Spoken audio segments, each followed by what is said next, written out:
to make it short, if the people have been watching the Healthy You conference, then you already know who I am. So today, actually, what we want to help you is to find yourself.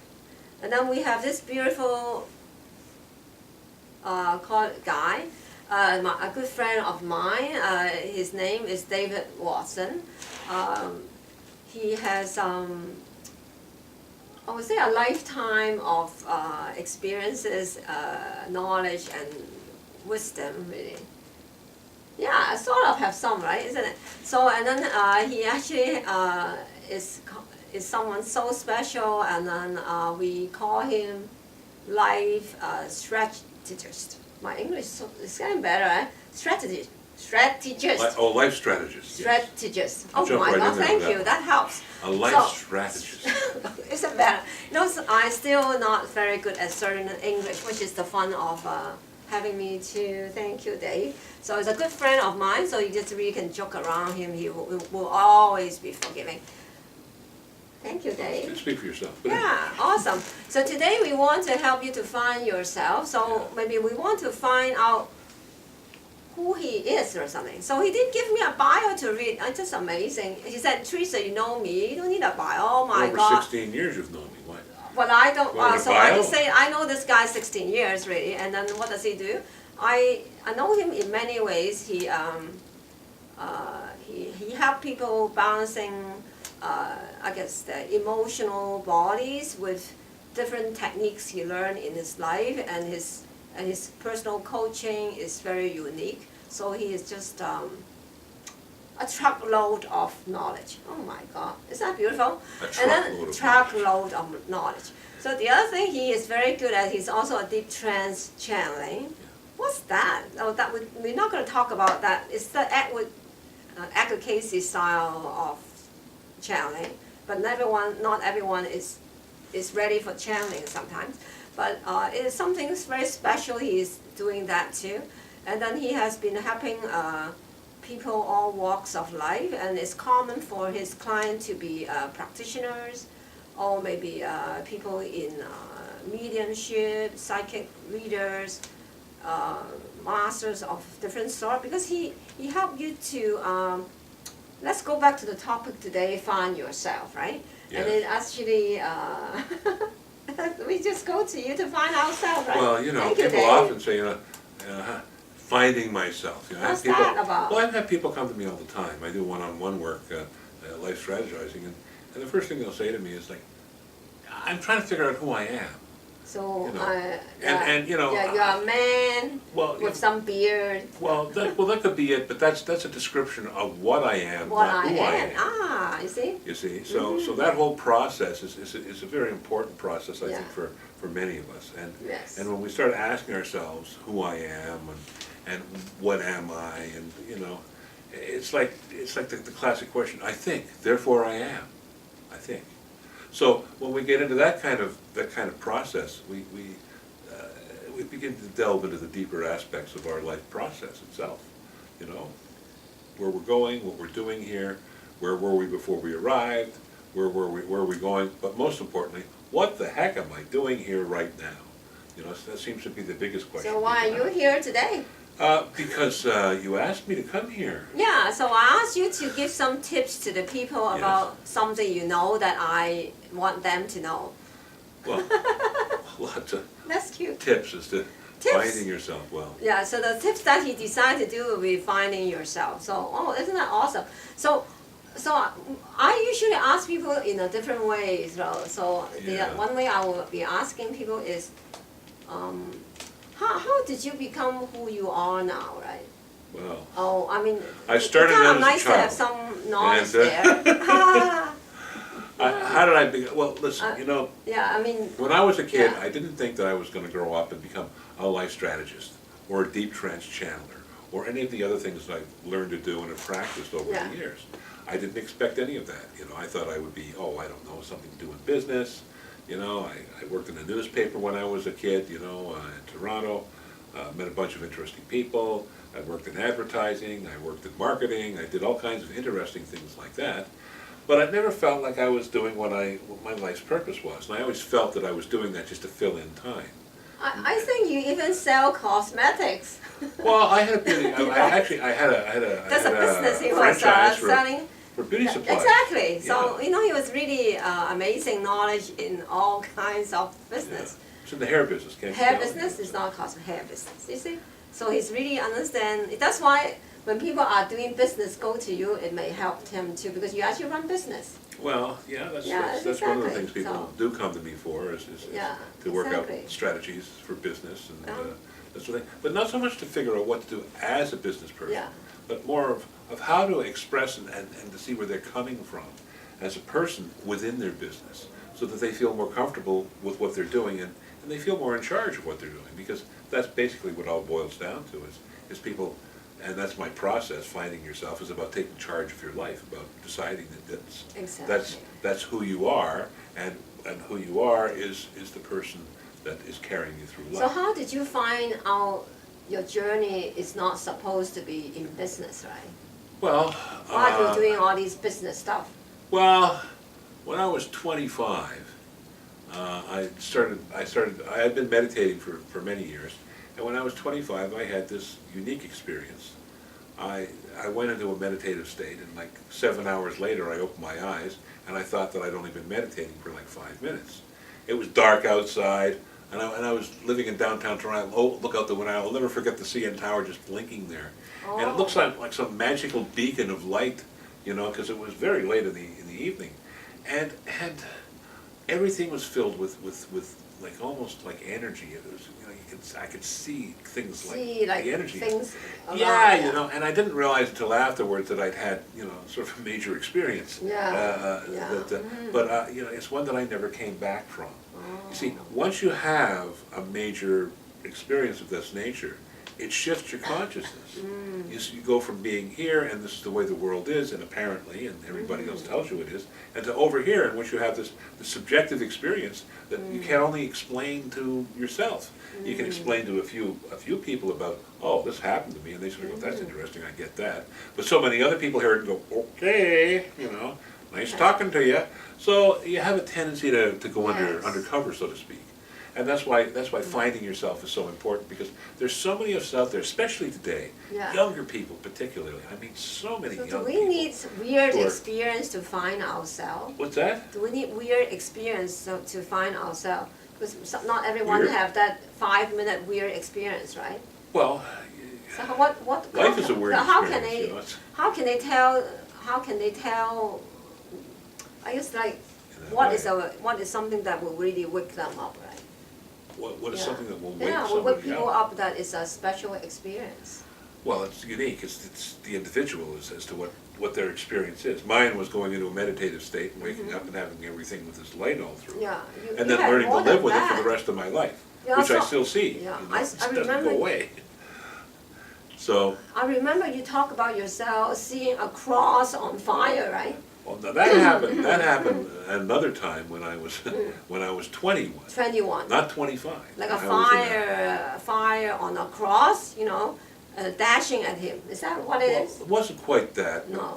It was an internal vision that I had when I was 21 at a spiritualist church. Yeah. And I had this lady come to the front of the church, and she did her spiritual thing, and as she was up there, suddenly the whole room seemed to go dark. I was sitting with my eyes wide open, and all I see is her, and then she disappears, and I see a little pinpoint of light in the distance, and it's all like I'm awake. It's a very strange situation, And I kept wondering to myself, what did they put in the tea that they gave us before the service? But it was just, so PG amazing. tips, But the truth of the matter is that I had this waking experience, and suddenly I see this pinpoint of light in the distance, and as it gets closer, I see it's like a little white cross, and then it gets a little closer, and I see it's like flaming, but it's white flames, and then it just comes straight at me, and it goes poof, and it goes right through me, and then the lady in the front says, at the instant it went through, she says, I have a message for the young man. I was young once. You were just in the back of the church, and there I was, standing up and having her give me this message saying, basically I would be doing what I'm doing now. Really? Isn't that nice? So that happened when I was 21 in England, the land of my birth. Is that real, right? Well, it was very real for me, and then So the amazing. experience I had doing that other meditation Yes. certainly put me through into a different place. But all of that helped me shift my consciousness and realize Yeah. there was more than one way for us to look at Yeah. life, and the things that I had been brought up with, and the belief systems that I had been brought up Yeah. weren't necessarily true, as I had been taught. They weren't true for me anyway, and I needed to find out which way the belief systems were going to work for me, because I realized I had to cope with the world around me. I had to make a living and eat, and theoretically have a life of some sort. And when you have a lot of this stuff like crashing in on you, especially back in the day, I don't know if it's any easier today, but I do know when all of this was going down for me in my 20s and into my early 30s, it was a rough 10 or 12 years, because on one hand I'm pretending I'm normal, and on the other hand I got this other stuff going on all the time on the side. Yeah, okay. And it's like you're drawn between the world of energy and I know, spirit it's a bit and the world crazy. of reality and the draws of the physical world. Yeah. So it was very, very Very interesting Well, thing to have happen.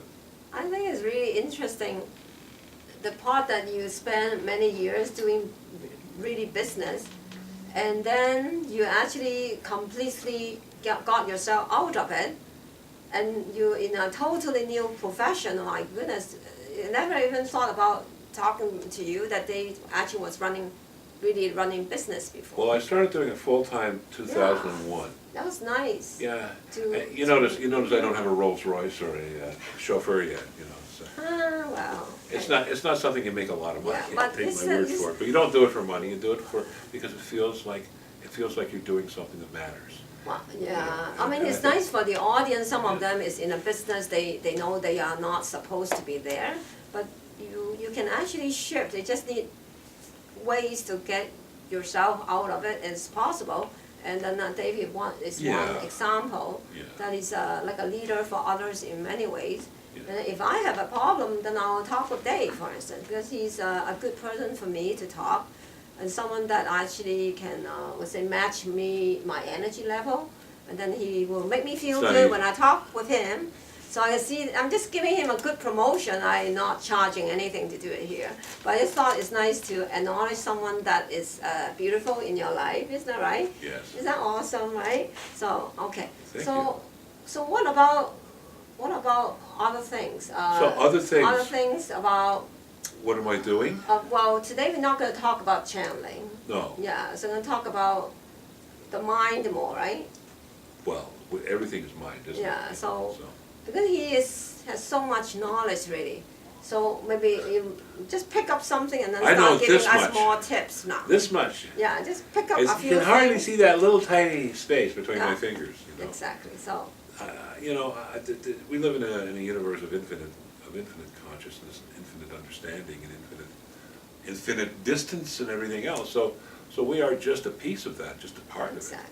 it. And I think the gift of coming here is for us to experience and express our own consciousness and Yeah. reach out and interact with the world around us, and then reunite with original energy and Yeah. consciousness that we came from. Yeah. So that's why finding yourself, I believe, has a lot to do with this as well. Because it's not just a matter of saying, well, how'd you find yourself? As I said, you throw back the covers and here I am, in the morning. That's one way to find yourself, but the main way to find yourself is to go inside. And most of us are taught to think outside, to go outside, to get other people's opinions and understandings and judgments and everything else to weigh out who we are. And in actual fact, all we really do is create this persona that's really busy trying to please everybody else's image of who we think they think we are. And we never have a chance to be ourselves. So the true self that we are, our inner self, watching all this stuff out there, gets confused, and the persona that we build around ourselves, this personality that's supposed to interact with the world around us, sort of takes over like a golem, And the next thing we know, this persona that we became we believe is us, So at what point are we going to stop and just say time out here, who is acting this way, who is thinking, who is understanding these things? So just wait a minute. So Dave's knowledge is really extensive, really. So just the audience probably might need to wait a little bit. So he's asking us to You get it, guys. I know hold you back get it. a little bit. Most people will, but some people may not because all kinds of audience is gonna look at this. But I think it's stop for a moment, right? Yeah. And then to think a little bit before Yes. you get overwhelmed with more things going on. With more stuff. Well, we're not here to teach a lesson or well. a class. I'm just here to share a little bit of my philosophy and nice. ideas. We're looking for And, tips. let people know, looking for tips. after listening to me, if you think you're crazy and you listen to me, now you know you're okay. Okay, thank you, Dave. So when people telling you you are crazy, you tell yourself I am okay. Yeah, well, sure. That's nice. But you know, my main purpose with what I'm doing these days is trying to work with people to fall in love with themselves. Fall in love with themselves. Okay. People go, oh, that's narcissistic. No, narcissists hate themselves. They don't love themselves. So to fall in love with themselves and to, as a result of that, begin to practice daily kindness, little tiny acts of kindness throughout the course of the day. Be And you know, kind all to of this, ourselves. and it's not to somebody else, by the way, folks. You start with yourself. Start acting kind kind to yourself. You know, you start picking on yourself. Stop picking You on stop yourself. judging yourself. Yeah. Okay. You stop kicking your little butt around the backyard when no one else is around. You know, I have to tell you something funny. I got a 5-year-old niece. Oh, really? Yeah, it's a quick story, but it's Yeah. about this thing. And you know, we all have a tendency to degrade ourselves a little bit. You know, we might say, you know, you do something, it didn't turn out the way you go, you sort of go, oh, you ass, what did you do? You know, or something like that to yourself, maybe a little juicier words. But anyway, I was preparing some food. My little 5-year-old niece is standing beside me, and I dropped an egg, and it hit the floor, and I went, David, you idiot, what did you do? And I just said that under my breath. And you know, she stopped me right in the middle. She goes, Uncle Dave, she says, you're not an idiot. Really? She said, Oh, you're a smart person. And I'm going, this is a 5-year-old reminding she me of what I tell corrected everybody you. else. So it's really important. She Out of the corrected words you. of babes. But you see, it is this new generation that's Yeah. coming up. They're sharp. Yeah, these kids. they are given permission to speak. Oh, and more. listening to their wisdom is just a whole treat in itself. But it, you know, Nice. that's just getting back to how So we you're talk not to an ourselves. idiot then. Okay. That's good. Well, So according to you're my a smart 5-year-old niece, person, you know, right? she thinks I'm terrific. So No, you are terrific. yeah, Yeah. I think she's pretty terrific. Too. Maybe, yeah, she's just really beautiful. So that's nice. Yeah. So be kind to ourselves. Okay. Do something and nice. that's the way to get started. Yeah. But the other way to begin to get to know ourselves is through what we call the individuation process. And that's where we begin to determine who we are in relationship to us as a person, in relationship to us as part of a whole. Because many of us are brought up in a culture or a society or a belief system where we're brought up to believe that if we stick around and we believe all of these beliefs that were handed on a shovel and dropped in front of us and suggested that we learn them. What would be some beliefs that are being handed over to us? Well, it's generational. It comes from place to That'd place. be nice to point a few out. Huh? Yeah, point a few out is kind of cute. Well, I wasn't going to knock any beliefs in Just a few particular. is okay. We're okay. The people who's more spiritual watching our channel, I think they can handle it. I'm not quite following what you're saying. What would say that what would the beliefs that are being handed over from our parents, our grandparents, that give some example would be fun, eh?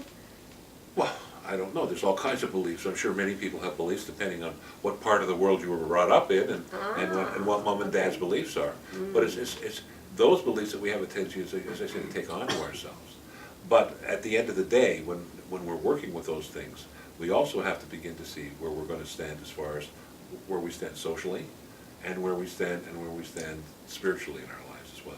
So the first step is discovering our individuality. The second step is discovering our spirituality, which is, if you're familiar with the Maslow hierarchy of life, it's like a pyramid, and at the top is self-actualization, and at the bottom is like the basics, like shelter, food, and that sort of thing. And as you move up the ladder, you require more and more sophisticated things until you get up to the place where it's important to have a certain energy with your peers and that sort of thing.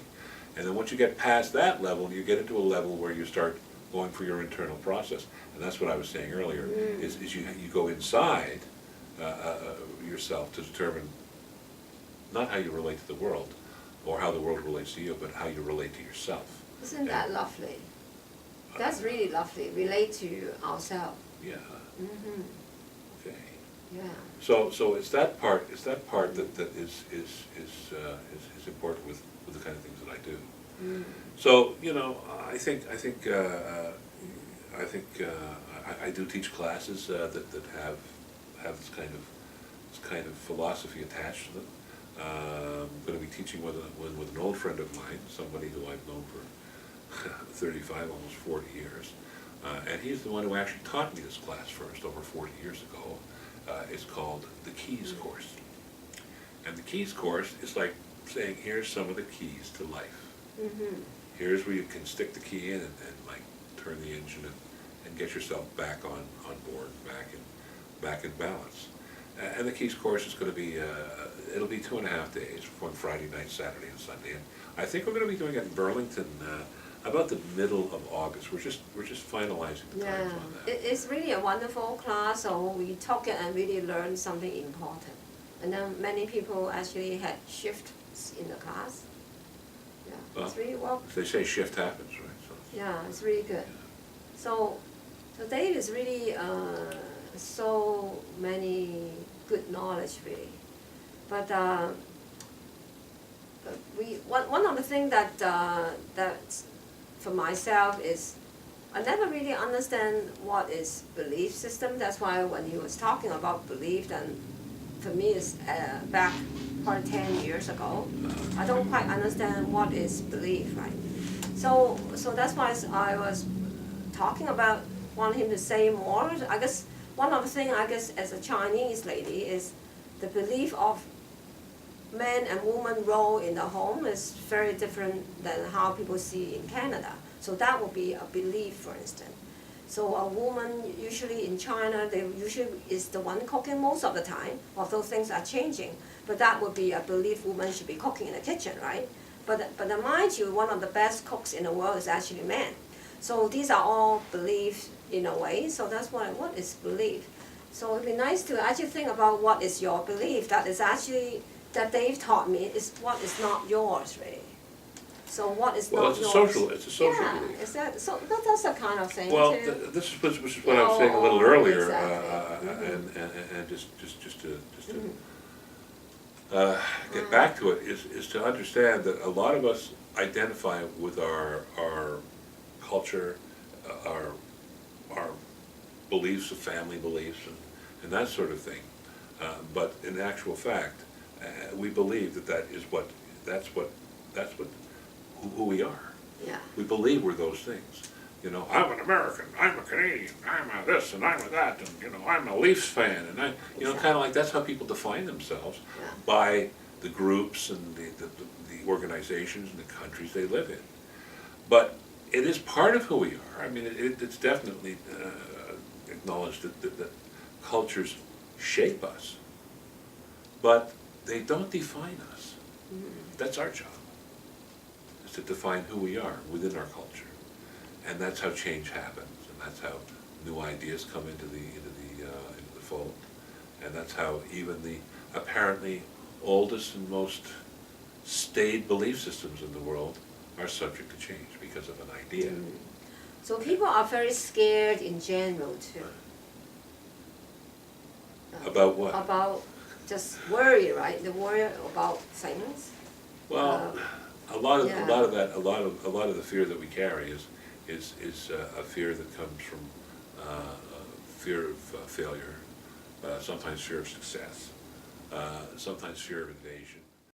I mean, it's difficult for us living here in the West to appreciate what it must be to live in some of these Middle Eastern countries where one day you're there with your family and you're feeding them, and the next day you're living in a tent somewhere 1,000 miles away, and your mother and father got blown up yesterday. Yeah. I mean, it's impossible for us to even imagine things like that. Yes. And here we are here now in this world that we're in here, and it's the beginning of appreciating our place. We are very lucky in Canada. Yes. So yeah, and I think our beliefs are formed by definitely the things that happen to us. But at the end of the day, it's up to us to define ourselves within those beliefs, and that is to make choices about what we want for ourselves.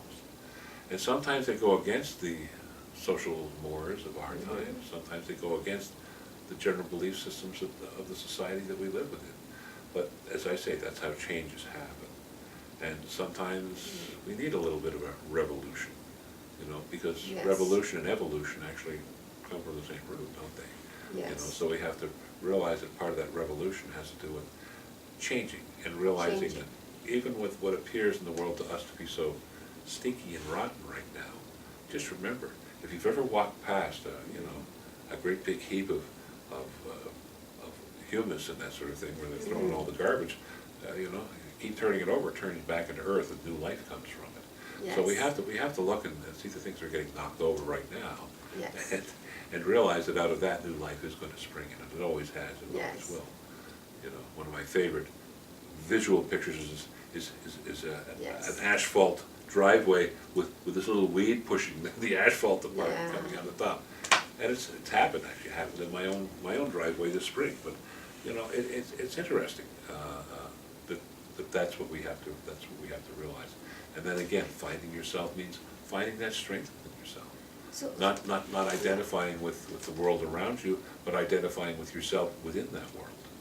Yeah. And that's when we begin to find our individuation, where we begin to take charge of ourselves, and where we can begin to let go of trying to control everybody and everything around us, which is a human trait that I'm as guilty of as the next person. Yeah. But trying to control the world around us is a whole different story, because in actual fact, for those of us who have children, or anybody else who has friends, we know we can't control anybody. We're lucky if we can control some of the stuff for ourselves. Yeah. So it's a matter of beginning to change our vocabulary and realizing that we're in charge of everything and in control of nothing. And the controls, in actual fact, are just, you know, these little rules and regulations we make up to organize and keep things together. Yeah. And that once we hold on to them or let go of them, and we allow ourselves to flow with taking charge, then we're into a new way of looking at life and removing those things from our life, the fear and the uncertainty and the anxiety that comes from what happens in the world around us and to us as well. Yeah, so true.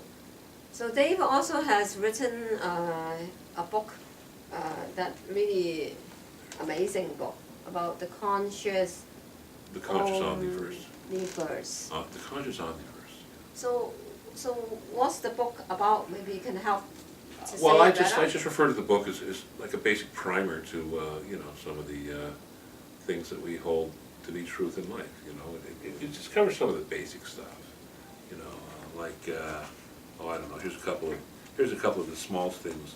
It's just small things. You know. No, it's really a very amazing book. Chapter 1 is about God. Chapter 2 is about book. death. Chapter 3 is about the soul. Then there's non-physicals, extraterrestrials, and then there's an appendix. Wow. It's just small stuff, you know. Oh, it's really a big book. So if you're very spiritual, you can handle the book. If not, you might need a couple more years. You can get it on Amazon. When I first read the book, oh my God, what does it mean? I didn't understand when I first know you. Talk about must be 16. Well, now after I've known you for 16 years, I can have added a chapter about Qi Gong too. I completely understand, but at that time, what's he talking about? I didn't have that spiritual growth to read the book back 15, 17 years ago. Right. So I've been doing 20 years, 2 years of Qi Gong. When did you write the book? Well, that was first published in 2006. 2006, yeah, 12 years. Oh, you mean when I first... That's right. Oh, just 2006. Oh, and I did have the book. Yeah, lots of so what I did with the book is that there are some pages I understand, but some pages I don't understand. I read a few times, then I put it aside. Oh, gee, I'll look at it later again. But there's no pictures inside, it's just words. Well, I want to say is the thing about books is very interesting. You see a book, feel drawn to it, which is nice. But when you look at it, the book, there are pages you don't understand, which is fine. Then you just put it on the shelf. So after maybe a year or whatever, then you look at the book. And then you just find out, oh my God, I understand that page, what it means now. So that's your growth to just recognize yourself. Go back and read it again. Yeah, just later you, oh my God, I can understand this book now. So I just remember 2006, I don't understand a lot of things inside, but what does that mean? Can I do that really? Or what's the story? Oh, what's that really? The part about the dolphins is really very interesting, I find. Yeah, it's time to open. The dolphin is very open interesting. the book and have a read through it again. Yeah, I know. I enjoy that. So thank you so much, Dave. So is there something we missed talking about today? Did we miss anything talking Yeah, about? there's so many things amazing. Well, probably a few thousand, but it's okay. A few thousand. Well, we can always come back and talk about more later. It was just an opportunity for me to reach out and to talk to a few people who I haven't met before, and it's been a real pleasure. Thank you for having me here, and I really appreciate it. So we And I hope with this little bit of a melange that we've had here tonight that some good information has come your way, and you can get hold of me at www.askthewillows.com. Lots of stuff on there. I got videos and all kinds of things you can get through from my website there. Yeah. And there's lots of information about the other things that I do as well. Yeah. So thank you. So the school also offer classes and workshops for Dave too. Yes. So and then we will have some online products belonging to Dave that he's happy to share with you in the future. But good teachers are hard to find. Well. And then I've done lots of classes here. Yeah, so he is my world famous teacher. Past life regression workshop. Yeah, I know, that's awesome. Where we say reincarnation is making a comeback. It's lots of good stuff. Yeah, it's real fun. But it is fun. So I'm really appreciative, and thank you very much for your time, Teresa. Well, I'm doing what I think is important for my followers, and maybe give some just help to those that are a bit lost, right? Sometimes just need to hear something, and then where's the platform that is actually safe to listen to things? It's really confusing. So we have chosen the people in our platform carefully. So I know them basically, and then they're really good people, and then their words are worth listening, considering, anyways. Yeah. Yeah, thank you. Well, my thanks to you all here, and my thanks to everybody who's peeking in and may look at this in times to come. Hi. Hi. Okay. Thank you very much. Bye, and see you in another episode. Yes, thank you. Bye-bye.